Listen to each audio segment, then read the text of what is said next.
Hi and welcome to the Event Planners Workshop newsletter for this week. Today I wanted to encourage you to think about how you go about engaging and briefing the speakers for specifically your virtual or online events, but I think a lot of this is also relevant to your in-person events as well. So I wanted to share with you some tips and a bit of a checklist to help you engage speakers effectively and offer them the opportunity to give their best performance.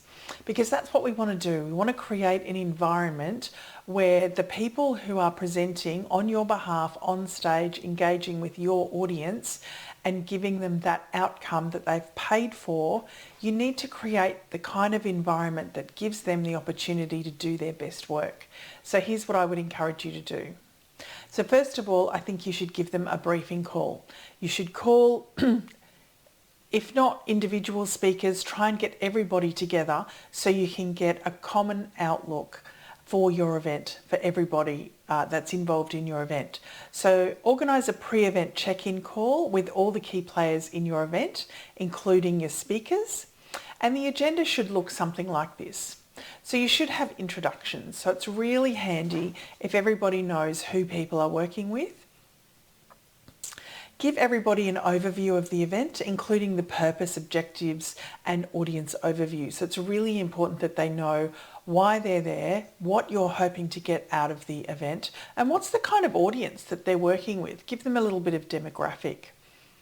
You want to give them the expectations of each department or each stakeholder that is involved with the event. And you want to give them a bit of a run through as well, an audio-visual run through.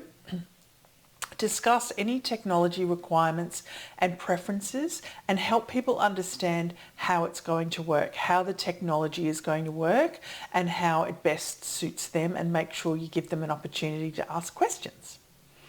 You want to discuss the room layout and advise what the audience will see. So this is particularly important for virtual or online events. The speaker needs to know what the audience is looking at. So if you get the opportunity, I highly encourage you to give them the opportunity to be an audience member so they can see it from the audience's point of view. You want to outline if any other participation methods will be engaged, such as chat rooms or social media, Twitter, Slido, that kind of thing. So they need to know whether any other engagement practices is happening on the sidelines that they need to pay attention to or they may need to respond to later on. Endeavour to get all of the stakeholders, including any other speakers on this call, to map out all the questions and suggestions. It's always really helpful to have more heads in the room than just one. Discuss the program and the flow of the content. So you can walk them through, get in your audience's shoes, walk your speakers, any other people who are participating in your event or working on your event, walk them through the event, give them the feel of what it is that you want to create. So you want to discuss the program and the flow of the content and consider the varying energy levels of the audience. So remind speakers that they need to accommodate, particularly as they'll not be able to see the audience or feel the room. And this is important for obviously online and virtual events. So sometimes people can create a presentation that is designed for an in-person event and think that they can just translate that into an online event.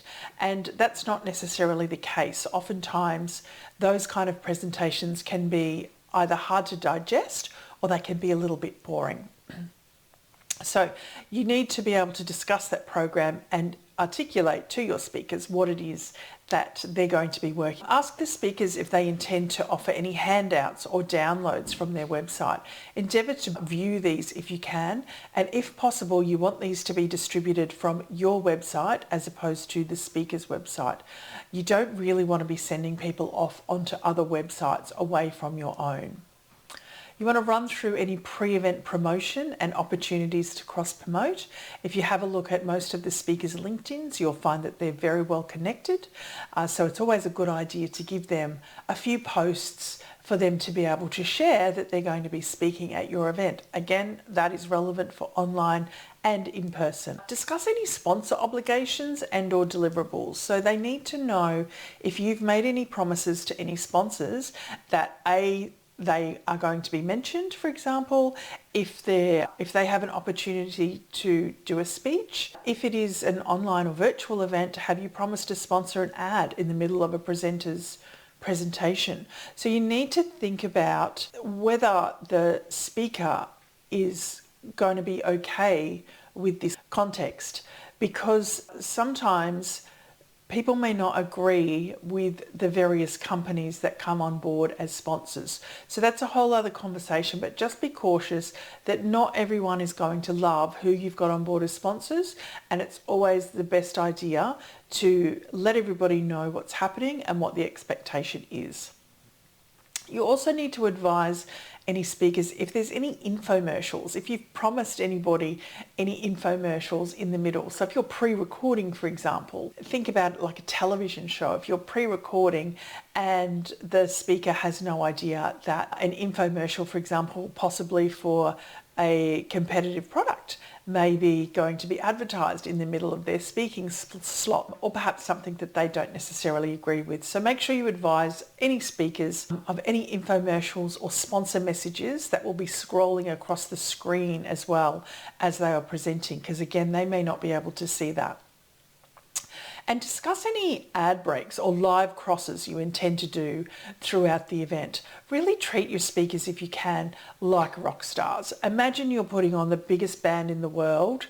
They would not accept ads in the middle of their show. They would not accept not being briefed on any promotion that was going to happen that is being leveraged off their performance. So make sure you treat speakers in the same way. And lastly, do a debriefing call. So it's a good idea to get everyone together after the event. If you're producing a multi-day or a very lengthy event, it's hugely beneficial to grab each speaker after their time slot and do a quick immediate debrief to continue to improve the current event. So I've got a little bit of a short list of questions you may consider asking. So you might want to grab your speakers at the end of their slot and just ask them very quickly what's fresh in their mind. Things like, were they able to connect with the audience? On a scale of 1 to 10, 10 being the best, how well do they think that they performed, in inverted commas? Do they have any materials that need to be distributed, because you need to get those materials out to people as soon as possible? Did the technical equipment work sufficiently for them, or did they have any problems?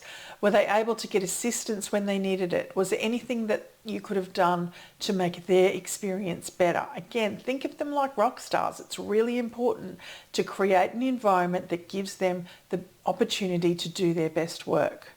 If there was a chat room, did you find it beneficial or a hindrance? If there was a Twitter or other social media interaction, again, was it beneficial or was it a hindrance? If there was a facilitator, was there any feedback that they would like to provide in relation to the facilitation of the event? And these are just a few examples of immediate questions that you can ask. If you're doing a post-event debrief with all stakeholders, here's a few more questions that you can add. Discuss any audience feedback that's relevant and or important to people to the event ongoing. Provide any sponsor comment received, again, if relevant or important. And if you've debriefed each speaker post-presentation, summarise the overall view for the rest of the team. And if not, ask each speaker to answer the suite of questions above and send them through to you. Discuss the delivery platform, the pros and cons, and whether it's recommended to use that platform again. In an in-person environment, you might discuss the venue and talk about whether the venue was the right location for your event. Discuss the various elements such as chat rooms, Twitter or other social media feedback mechanisms, and the value of facilitators. And of course, this is all in relation to the program, in relation to the speakers. Provide any feedback to speakers on their presentation and or their handout materials. Discuss the flow of the program, the breaks and crosses and what worked and what didn't, and discuss the organisation and support of the event or conference and any feedback. Now remember with the above that while meeting the expectations of stakeholders such as speakers, sponsors and committees, etc. is important, your highest value stakeholder is your audience member. Remember my catchphrase, no audience, no event. So all decisions should be focused on the benefit of your audience and the alignment with your purpose and objective. So for more tips and information, keep following me. You can get this download on my website. I'll put a link at the bottom of the video. I hope you've enjoyed this week's newsletter, and I'm going to check in with you at the end of the week and see how you're traveling with engaging with your speakers. Have a great week. Happy eventing.